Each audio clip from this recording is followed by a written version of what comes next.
David Frum, thank you for joining the Quillette podcast. John, it's always good to talk to you again. So we are having this conversation on Thursday. There will probably be more news about Ukraine later in the week, but from my casual observation, you could almost conclude that this was some kind of like mineral rights shakedown operation by Trump against Ukraine. Is that what this is? That may make it sound more rational because the deal that is subsequently emerged is just vaporware. The actual so-called agreement it means nothing. The basics are Trump hates Ukraine. Trump admires Russia. Trump's inner circle agrees with him for a bunch of reasons, some corrupt, some ideological, some personal, some just to keep up with the boss. And Trump and the people who are closest to him are determined to abandon Ukraine. And some people in the Republican Party are trying to stop him, but they are not determined enough to do so publicly. And so the outlook for Ukraine is difficult, not hopeless, but difficult. So does this kind of gesture into the idea that he's this like shrewd, hard-nosed business guy and that his bluster is all part of some brinksmanship that will ultimately enrich America? Trump has gone bankrupt enough times, I think, to allay any idea that he's a shrewd businessman. He's a predator. He's a sexual predator. He's a political predator. He's a foreign policy predator. So his vision of how America should operate foreign policy is that you should go around the world raiding for natural resources like some player in Settlers of Catan. No, it's not shrewd. It's stupid. It's stupid. It's been stupid for 100 years. The way you get rich in the modern world is by building associations of trade and commerce with other wealthy countries. You don't invade countries to seize resources. That's like, you're not a Viking. It's the modern world. The Ukrainian reconstruction project has been estimated at costing $500 billion. So that sounds like that's a lot of money, obviously. Just to put that in context, the reconstruction of East Germany, which is smaller, cost $1 trillion, but the East Germans were getting West German levels of income support at the same time, which the Ukrainians won't. So this is just the physical instruction. So $500 billion, a lot of money.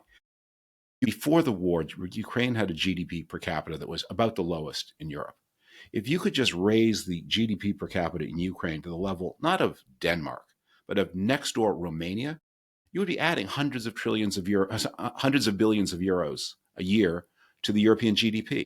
Commerce is what enriches nations, not seizing natural resources. And so Trump is not a shrewd businessman. He's a predator. But in this case, I don't think he's even a predator. He's just looking for an excuse to do what he really wants to do, which is hand over Ukraine to his friend Putin.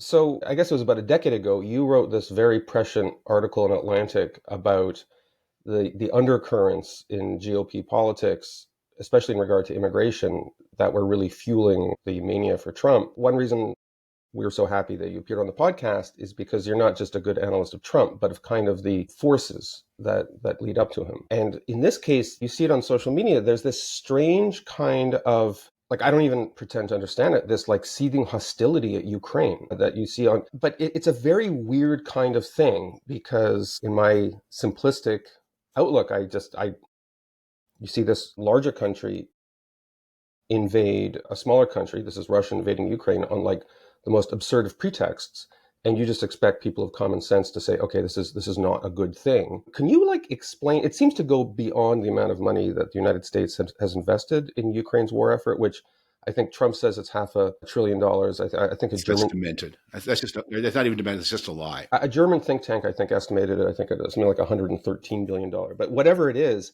I need to hit a pause right there before we even go any further. And I will answer your question, but on that, because there is so much untruth and so much intentional lying, we have to be very clear. Yeah, the American commitment is on America's books at about $113 billion, which is less than the Europeans have paid, to be clear.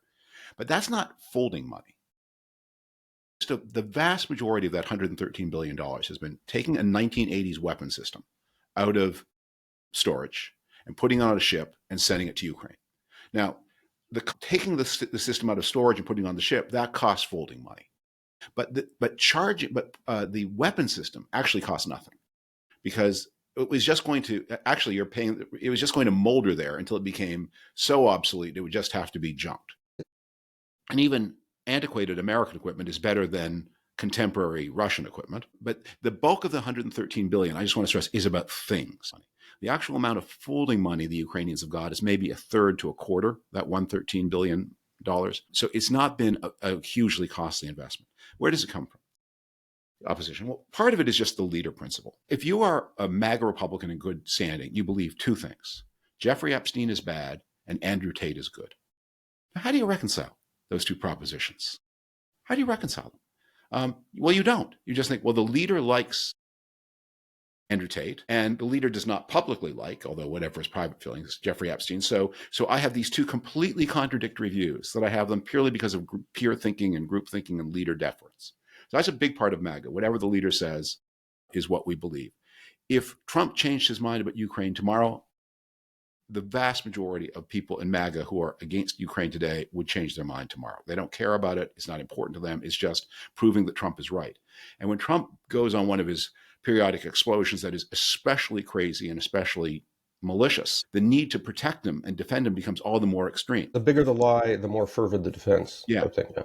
So that's one thing. Second, there's a lot of Russian money swishing around MAGA world. We've detected, there's been an indictment for, I think, $10 million that went to half a dozen right-wing influencers. Not the first. Not us, just to be not clear. You, of course.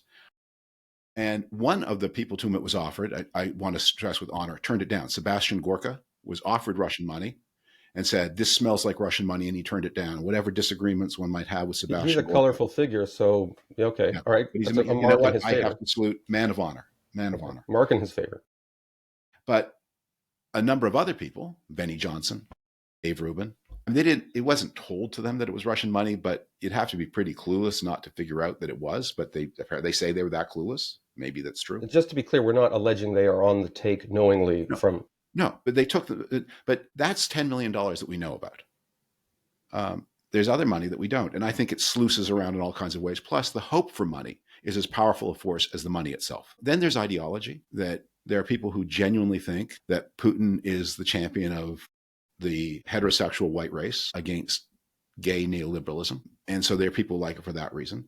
And in Trump's case, there are all sorts of personal vendettas having to do with going back to, Putin and the Russians bailed him out at crucial times in his career, 2006, when he was on the ropes. He flipped that house in Palm Beach and made a bunch of money when he really badly needed it. And they may just identify with the more dictatorial country. The one thing I think we need to be very clear about is when you hear sort of the smarter people in MAGA world try to build strategic rationales, it's just pitiful. That you'll sometimes hear some of the smarter people say things like, well, we need to betray Ukraine in order to convince the Chinese that we're credible about defending Taiwan. Okay, yeah. And when you say betray, like I was at the United Nations earlier this week, it was kind of an amazing spectacle. It would have been something maybe you and I wouldn't have believed would have happened just a couple of years ago. The United States voted against a resolution to censure Russia for its aggressive behavior in Ukraine. The MAGA world people, when you ask them about the shameful incident when the United States voted with Belarus and North Korea, they will say, well, we wanted to create a space for diplomacy by not name calling. But you say, you know what, if you were really creating a space for credible diplomacy, all you had to do was have a cup of coffee with the German ambassador and the French ambassador and say, look, we're creating a space for diplomacy. We've got some hopeful indicators here. Could we delay this a week? Just just tell the Ukrainians, just calm down. We think we're working on something good. Just give us a bit of time. We may be wrong, but you could have that kind of diplomacy works all the time. The fact that it came to a vote in this way is also revealing, because what it meant is when the Trump people said, we're doing creative diplomacy, just give us space, the Europeans did not believe them. When I have tried to have conversations with people about this, one point I now make is if they support Russia, I kind of say, you realize you're supporting a country that is not only literally allied with North Korea, but that now has thousands of North Korean troops that are the cannon fodder that Russia uses. What is the response that you're literally supporting an aggressive military coalition that includes North Korean troops, the most despotic regime on the planet, dying for Moscow? How do you support that? Like, what's the response to that? You can't reason people out of propositions that they weren't reasoned into in the first place. Okay. Is this like an East Asia, Eurasia thing? Like if Trump switched valences on this, do you really think that he'd take MAGA with him, like on Ukraine? Yeah. I don't think he would take Tucker Carlson with him, who seems deeply committed to Russia for reasons of his own.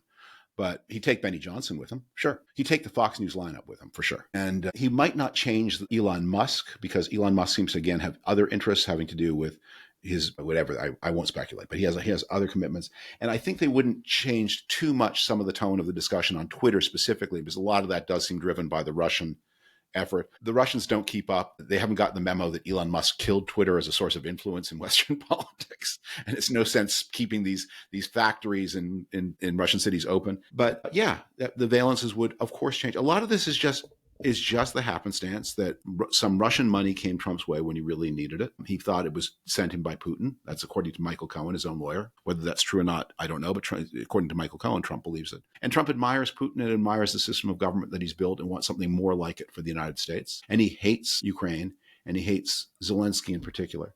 Zelensky, you don't have to agree with every judgment he's made. He's such a heroic figure that if you're a non-heroic figure, he makes you feel a little small.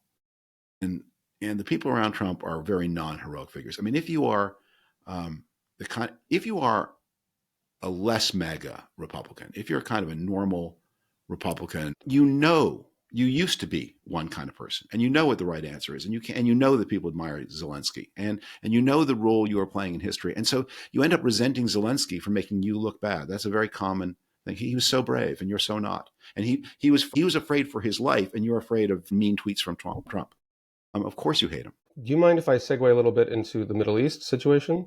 Because even here in Canada, where I'm based, you see people who are conflicted about this, because they might have typically Canadian attitudes towards Trump, Mm-hmm. which is that he's a bully and he's half crazy, and especially the tariffs that he's threatened against Canadian exports to destroy our economy. And yet at the same time, I know people who are staunch defenders of Israel who like what he said Yeah, about Israel, including like this. I know many of those people.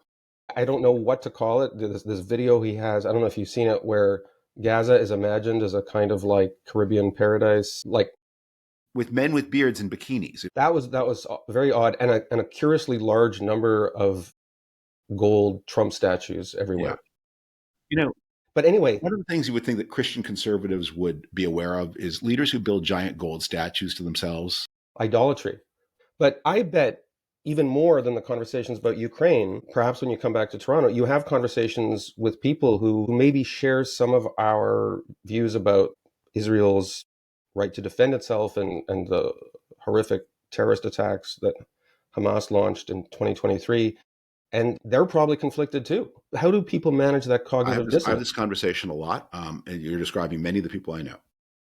And here's what I say. First, you have a theory of politics whereby you accept that Trump will betray everybody else in the world who believes in him, except the state of Israel.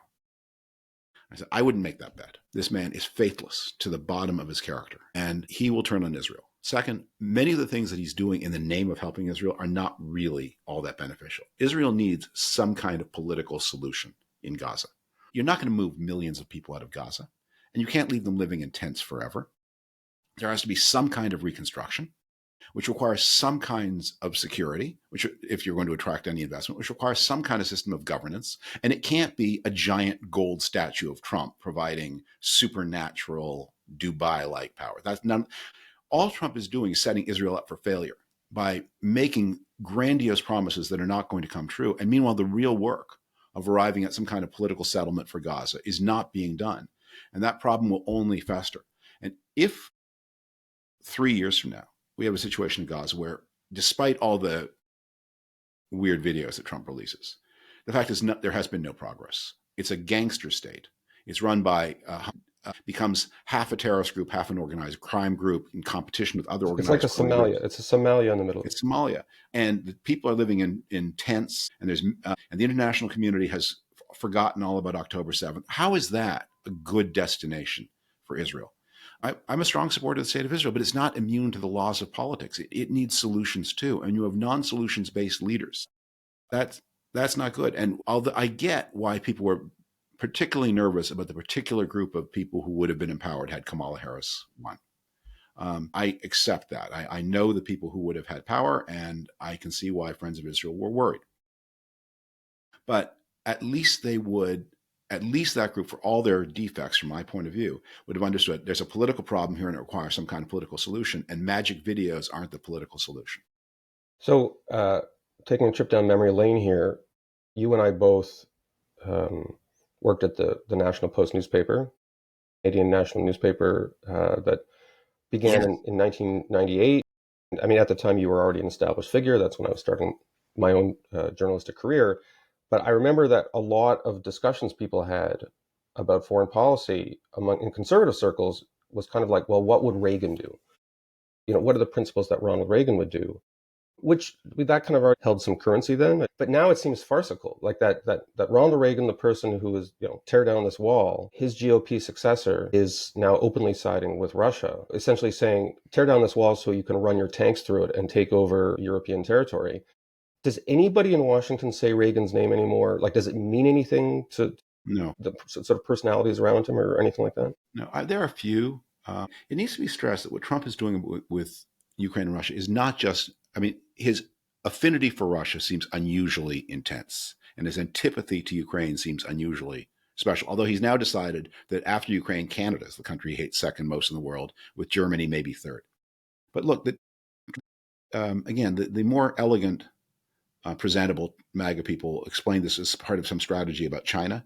But Trump is almost as weak-willed on China as on Russia. He's made lots of statements suggesting that he has no interest in defending Taiwan, and not just because it will be difficult and expensive, but also because he's mad at the Taiwanese for exporting so many computer chips to the United States. That he ultimately, again, in his predator-like way, sees Taiwan as an economic competitor, not as an economic partner. And at a deeper level, there's a big, big MAGA problem, which is in Reagan's day, when we were primarily defending Western Europe and Northwestern Asia against the Soviet Union.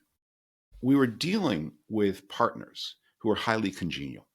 That obviously there were frictions and differences with the French and the British and the West Germans as they then were. But these are democratic states, similar systems of law, similar systems of governance, highly dependent on America for defense. So they would basically defer to when there was a dispute over chickens.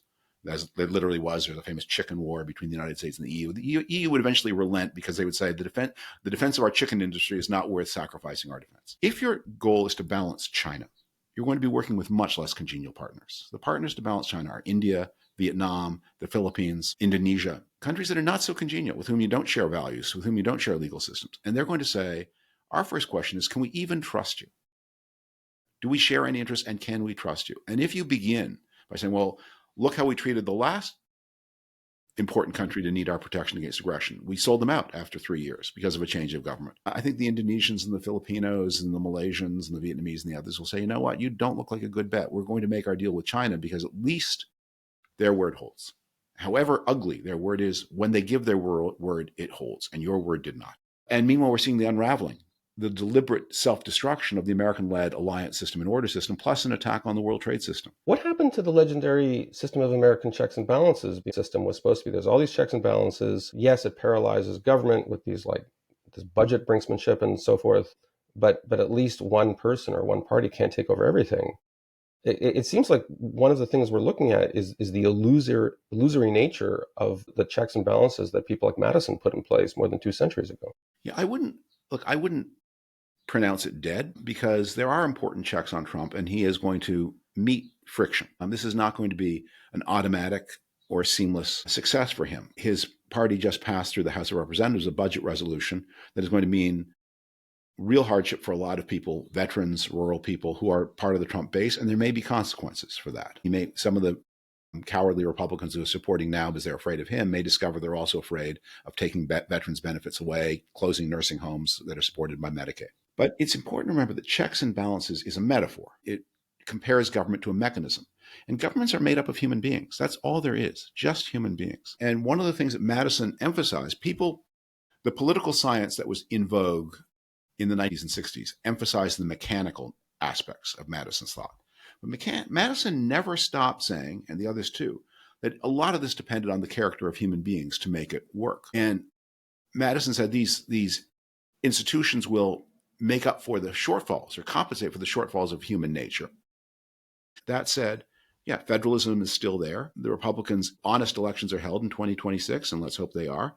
The Republicans will probably lose a lot of seats in the House of Representatives. They may lose control of the House even before the elections if there are defections, if people get scared because of the unpopular measures that Trump is making them vote on. I don't even presume to know whether you still consider yourself a conservative or what that term even means in Washington anymore. But what do you see now in terms of the media landscape? Because I'm seeing Substackers who I know personally and respect who are starting to drink the Trump bathwater. I can't really read anymore because it's full of Trump apologism. What's your take on the media landscape? I was a registered Republican through the entire first Trump administration and through the Biden administration. I deregistered as a Republican when Trump was elected the second time because the reason I'd stayed was I thought this is going to be the thing you had said before, this is going to be over soon and people of goodwill are going to need to rally to fix it. I now think, we just have to deal with the current crisis. We can't think about the future. I still am conservative in my views. A lot of the writing I did for The Atlantic during the Biden administration, you may remember there was a run up in beef prices in 2021. It's not the first thing that jumps to mind when I think of current Okay. events, but Okay. okay, There I was a big trust run you. up in beef prices, and the Biden people wanted to have price controls and and I wrote a big article about how markets still work. And so I still believe I'm still a market guy. I'm still a trade guy. Still a low You're a tax, low globalist. regulation. Let's face it, you're a mercantile globalist. Yeah. But I don't call myself a conservative anymore. I don't use the noun because the noun has come to mean defending Trump. And so, in that sense, I have to say, you know what? For a long time, I said, I don't accept that there's a membership committee here that gets a vote on who belongs. After a while, you have to say, you know what? Conservatism is what conservatives do. And what conservatives are doing is falling in line, not just behind Trump's bad economic ideas, but behind his attempted consolidation of power and his condoning his pardons for people who tried to make a coup d'etat against the United States. So I want no part of that. Now, the media landscape. Traditional media is beyond trouble. And the way many prestige institutions saved themselves in the 90s and after was by allowing a single wealthy individual to acquire them. It started with the Wall Street Journal, which had been a publicly traded part of Dow Jones and is now a Murdoch family property. When you have one owner, that owner will sooner or later want to have some sway over how the property works. And so the Los Angeles Times is the voice of one man.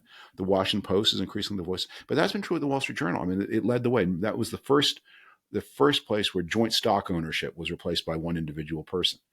And you see, when Trump does something that Murdoch doesn't like, there will be an editorial on the same day in the Wall Street Journal and the New York Post. That's obviously directed, and Fox News will oftentimes follow. So that's just our modern media landscape, and it makes independent media a place where dissenting voices go, but independent media have problems of quality control and accuracy. The reason I asked the question is you're starting to see some serious issues with independent media. Independent media, by their nature, they come into the world as single ownership things. Like if you start a Substack, it's like, great, look how amazing it is. Let a million flowers bloom. A Substack, the same tools that empower a Substack owner to Yeah. have his own publication mean that a single person is in charge of that Substack. And if that person goes all in on a political cult, so does the Substack. And you're starting to see that. There's another thing that goes on, which is Substacks in particular are very dependent on being publicized by social media. And the social media algorithms are controlled by people who are either intensely in agreement with Trump, like Elon Musk, or intensely afraid of him, like Mark Zuckerberg. So we're just down the middle. Sometimes we're pro-Trump, sometimes we're anti-Trump social media program. What you're going to discover is you answer to people, whether you intend this or not, whether you understood it at the beginning or not. You ultimately answer to Zuckerberg and Musk, and they have built machines that will promote your content that is favorable to Trump. At the risk of being parochial, David, do you mind if I ask you about the situation here in Canada for a few minutes? Okay, so as many viewers and listeners know, I helped Justin Trudeau on a book. This was 10 years ago, the ghostwriter on his memoir. And I remember you and I had a phone conversation at the time where you took me to task for saying, do you know the kind of person you're getting involved with from an editorial perspective? Was Justin Trudeau's, I'm using the past tense because he's announced his resignation, was his tenure as prime minister everything you predicted it would be?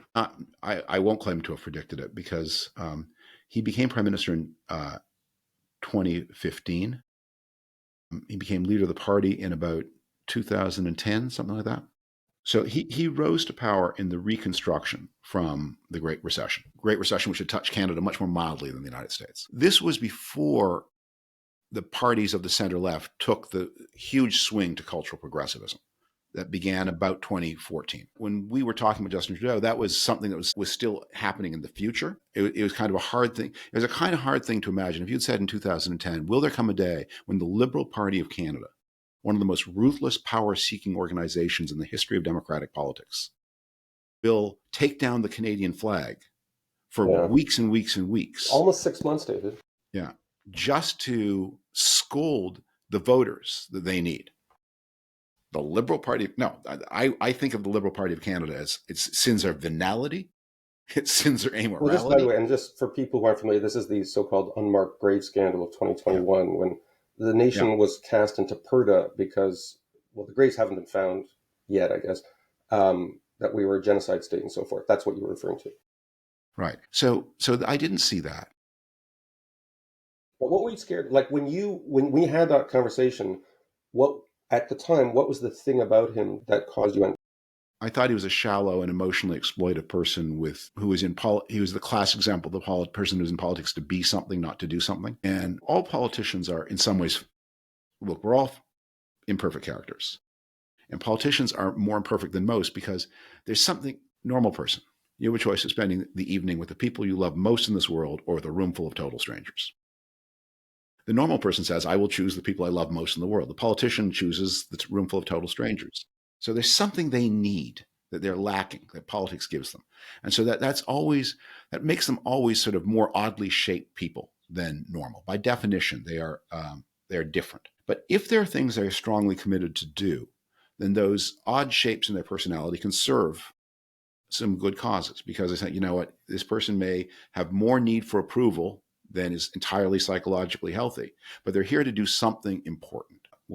In my opinion, will make the country better. And so I go along with them, understanding that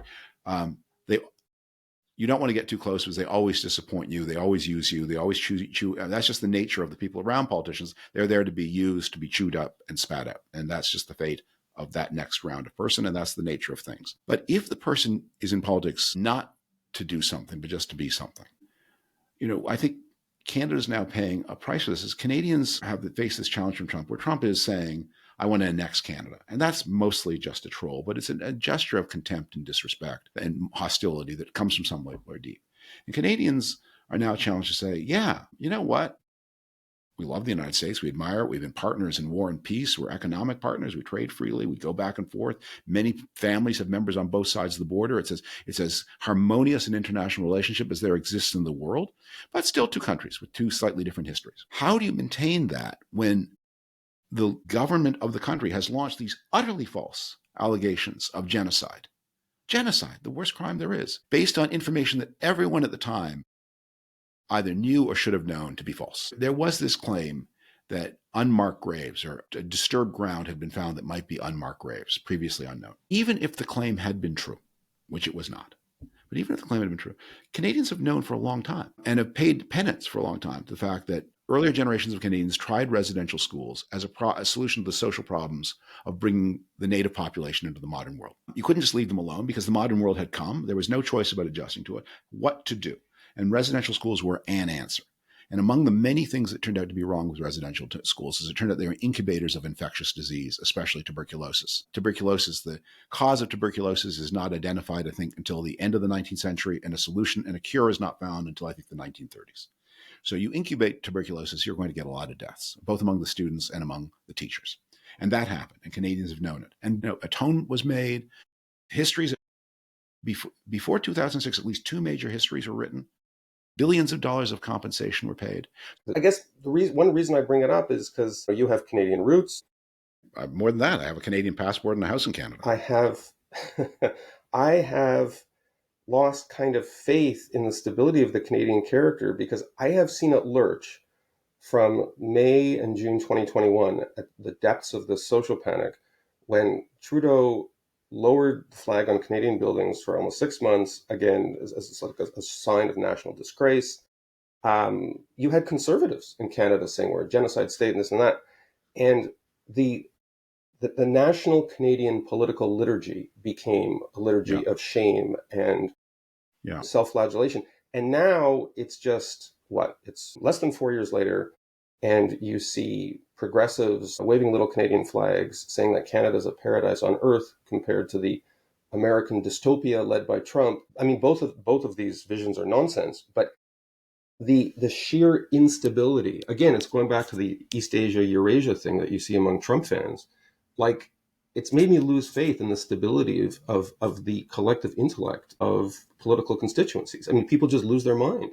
Like, Yeah. Well, how do you even that's manage? I true. mean, your job is more than mine to analyze the political zeitgeist in countries like the United States and Canada. I mean, how do we even manage when people they've betrayed themselves as being completely shallow and constantly getting swept up in political cults, whether they're led by Trump or led by journalists peddling nonsense stories about unmarked graves? Like, do we become locksmiths, or just like, how can we even make sense of this kind of world when people's views are so irrational?